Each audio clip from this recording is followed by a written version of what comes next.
গতকালের কিনে আনা ডিমগুলো এভাবেই বস্তাবন্দি ছিল, তবে অবশ্যই আমি ফ্রিজে রেখেছি। সবসময় ডিমগুলো আমি ফ্রিজে রাখার চেষ্টা করি, যদিও বা এখন খুবই ঠান্ডা পড়ছে, বাইরে রাখলেও কোনো সমস্যা হবে না। তবু ওই যে অভ্যাস বলে একটা কথা আছে না, হাতে বেশ কিছু কাজ আছে, ডিমগুলো একটু পানিতে ভিজিয়ে রেখে সেই কাজগুলো করে নিব।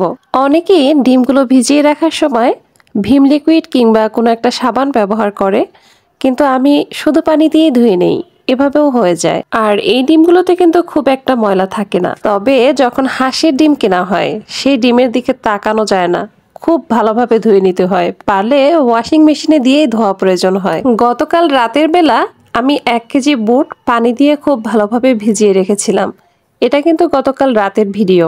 আমি এমনই করি, 1 কেজি বুট সারা রাত পানিতে ভিজিয়ে রাখি, পরের দিন সিদ্ধ করে সেটা আমি ডিপ ফ্রিজে সংরক্ষণ করি। সকালবেলা দেখুন 1 কেজি বুট 2 কেজি পরিমাণ উঁচু হয়ে গেছে।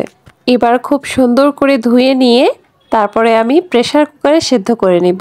কুকারে না দিয়ে শুধু শুধু সেদ্ধ করতে গেলে অনেকটা সময়ের প্রয়োজন হয়।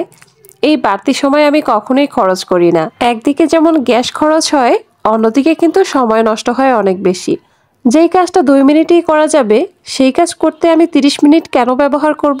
শর্টকাট যতটুকু করা যায় ততটুকুই তো আমাদের জন্য ভালো, তাই না? আমরা চাইলে প্রেসার কুকারে অনেক কিছুই রান্না করে নিতে পারি, ভাত থেকে শুরু করে তরকারির বিভিন্ন আইটেম। শুধু মাছ বাদ দিলে বাকি সবকিছুই রান্না করা যায়। মাছ রান্না করলে মাছটা ভেঙে যেতে পারে, এই ভয়েই মাছটা বাদ দিলাম।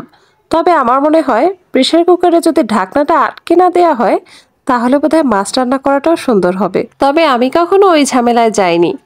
এখন কুকারের মধ্যে সামান্য পরিমাণেই পানি দিলাম, বেশি পানি দেওয়ার প্রয়োজন নেই, যতটুকু পানি দেই ততটুকুই থেকে যায়। আমি পুরো হাই হিটে 2টা সিটি দিব।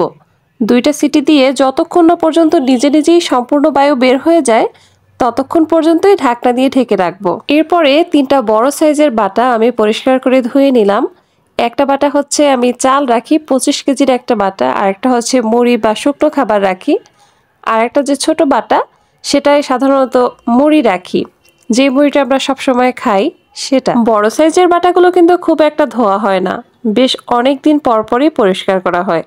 শুধুমাত্র ভেজা কাপড় দিয়ে পরিষ্কার করলে এর আনাচে কানাচে যে ময়লাগুলো লেগে থাকে ওইগুলো কিন্তু পরিষ্কার হয় না। যেই সব জিনিস পানি দিয়ে ধোয়া যায় সেগুলো আমি পানি দিয়ে ধোয়ারই চেষ্টা করি, এতে করে আমার জন্য সহজ হয় আর জিনিসপত্রও ভালো পরিষ্কার হয়। আমাদের বাড়িওয়ালা তাদের ছাদে ছাদ বাগান করছে, তো অনেকগুলো গাছ ছোট ছোট নতুন করে শুরু করেছে, তো তাই বাসার কাজ পুরোপুরি শেষ হয়নি। তো এটা 3 তলার ছাদের উপরে শাকসবজি দেখতে আমার বেশ ভালোই লাগে। বাটাগুলো রোদ দিয়ে আমি আর আমার ছেলে কিছুটা সময় রোদ পোহালাম। শীতের দিনে রোদ পোহাতে কিন্তু বেশ ভালো লাগে। নিচে এসে দেখলাম কুকার থেকে হাওয়া নিজে নিজেই বের হয়ে গিয়েছে। এই পর্যায়ে বুটগুলো বের করে রাখতে হবে, নয়তো বেশি সেদ্ধ হয়ে যেতে পারে। তবে আমি যেভাবে সেদ্ধ করেছি এটা হচ্ছে 80% সেদ্ধ হয়েছে। যখন আমি ভাজি করব তখন 20% সেদ্ধ হয়ে যাবে, আর এতে করে স্বাদ ভালো থাকে। আমি রমজান মাসেও সেম কাজ করি, এভাবে করলে নিজের জন্য সহজ হয় আর বুটটাও কিন্তু সুন্দর থাকে। এরপরে ছেলেকে ভাত খাওয়াতে বসলাম। বাচ্চাদেরকে যারা ভাত খাওয়ায় তারাই একমাত্র জানে কতটা শ্রম দিতে হয়। এই হলো আমার আসামি। এই আসামিকে ধরে বেঁধে কত রকম করে যে খাওয়াতে হয় তার কোনো ঠিক নেই। একটা লম্বা সময় পরে আবারও রান্নাঘরে আসলাম। মেয়ে স্কুল থেকে আসার সময় 2টা ডাল ভাজি এনেছে, তো আমাকে না দিয়ে কেউই শুরু করতে চাচ্ছে না, তাই দুইজনের প্যাকেট থেকেই 2বারে নিলাম। বাচ্চাদের এই ছোট ছোট ভালোবাসা আমার খুবই ভালো লাগে। যেহেতু আমার মেয়েটা একটু বড় হয়েছে, ও আমাকে না দিয়ে কোনো খাবার খেতেই চায় না। একটা চকলেটের কিছুটা অংশ কিংবা একটা সিঙ্গারা ভেঙে সামান্য একটু অংশ আমার মুখে অবশ্যই সে দিবে। ডিম বেশি সময় পানির মধ্যে ভিজিয়ে রাখতে হয় না, তবুও আমাকে আজকে অনেকটা সময় ভিজিয়ে রাখতে হয়েছে। যেই কাজেই গিয়েছি আজকে সেই কাজেই দেরি হয়েছে, এজন্য ডিম পরিষ্কার করতে আমার বেশ কিছুক্ষণ সময় লেগেছে। ডিম বেশি সময় ধরে পানির মধ্যে ভিজিয়ে রাখলে পানিগুলো আস্তে আস্তে ডিমের মধ্যে চলে যায়, আর ওই ডিম বেশি দিন একটা ভালো থাকে না। অবশ্য ডিম কয়দিনই বা বাসায় থাকে, খুব দ্রুতই ফুরিয়ে যায়। একের পরে এক হাত চালিয়ে কাজ করে নিচ্ছিলাম।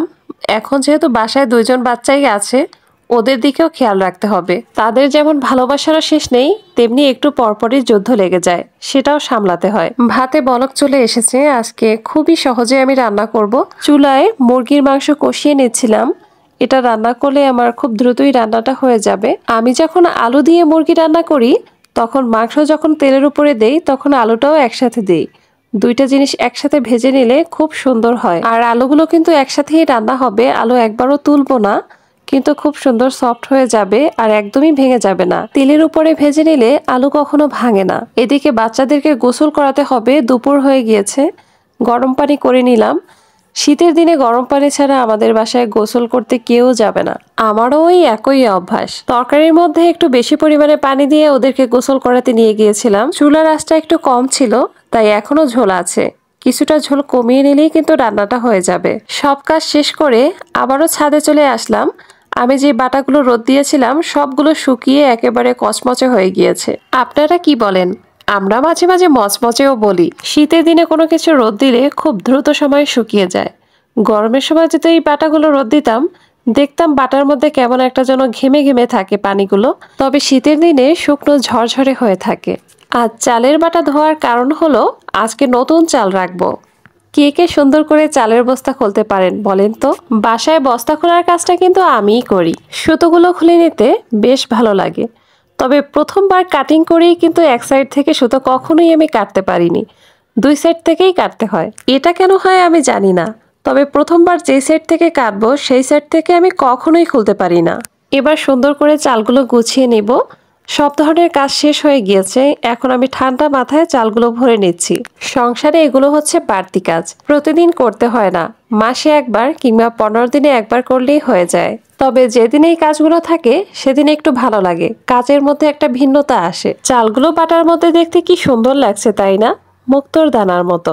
এই জারে একসাথে 25 কেজি চাল ধরে। আমাদের ছোট পরিবারের জন্য এই বাটাটাই যথেষ্ট। বড় যে আরেকটা বাটা ছিল সেটার মধ্যে মুড়ির প্যাকেটটা রেখে দিলাম। এর ঢাকনাটার কিছু অংশ ফেটে গিয়েছে, এখানে আমি গাম লাগিয়ে দিয়েছি। একটু পরে এই সাদা অংশটা আর দেখা যাবে না, একেবারে মিলিয়ে যাবে। মাগরিবের পরে আবার চলে আসলাম রান্নাঘরে। বাচ্চারা একটু নুডলস খাবে। কোকোলা এগ নুডলস কার কার পছন্দ বলুন তো? আমাদের বাসায় তো সবাই খুব পছন্দ করে। ইনস্ট্যান্ট নুডলস একটু মশলাদার হয়, সেটা আমারও খেতে বেশি একটা ভালো লাগে না। তবে খাই না বললে ভুল হবে, সেটাও করি কম। এই নুডলসটাই আমাদের বাসায় সবসময় করার চেষ্টা করি। আমি যখন বাসায় নুডলস করি তখন কিন্তু খুবই সিম্পল ভাবে তৈরি করি। আর আপনারা কখনো হাঁসের ডিম দিয়ে নুডলস রান্না করে খেয়েছেন? অসাধারণ হয় খেতে, অবশ্যই ট্রাই করে দেখবেন। মুরগির ডিম দিয়ে যতটুকু টেস্ট হবে তার থেকে দ্বিগুণ টেস্ট হয়। আপনারা মিলিয়ে নিতে পারেন। শুধুমাত্র নুডলস নয়, যে কোনো নাস্তার আইটেমই যেখানে আমরা ডিমের ব্যবহার করি সেখানে যদি হাঁসের ডিম ব্যবহার করা হয় সেটা একেবারেই পারফেক্ট হয়। সেটা হোক কেক, নয়তো পুডিং বা আরও কত কিছুই তো করা যায়। অত কিছুর নাম এখন মনে পড়ছে না। 2 প্যাকেট কোকোলার মশলা দিয়ে দিলাম। এটা দিয়ে একটু সময় ভাজার পরেই আমি নুডলসটা দিয়ে দিব। ভাবতে কি অবাক লাগে তাই না? এই 10 বছর আগে এই নুডলস খাওয়ার জন্যই আমি আমার মায়ের অপেক্ষায় থাকতাম। আর এই 10 বছর পরে আমার বাচ্চারা আমি রান্না করব সেই অপেক্ষায় থাকে। সময়গুলো কিভাবে জীবনের ধরন পাল্টে দেয় তাই না? তবে এই আবেগ দিয়ে জীবন চলবে না। জীবনকে সামনে এগোতে হলে এই কাজগুলো করে যেতে হবে, ভালোবেসেই করে যেতে হবে। আজ এ পর্যন্তই। আল্লাহ হাফেজ।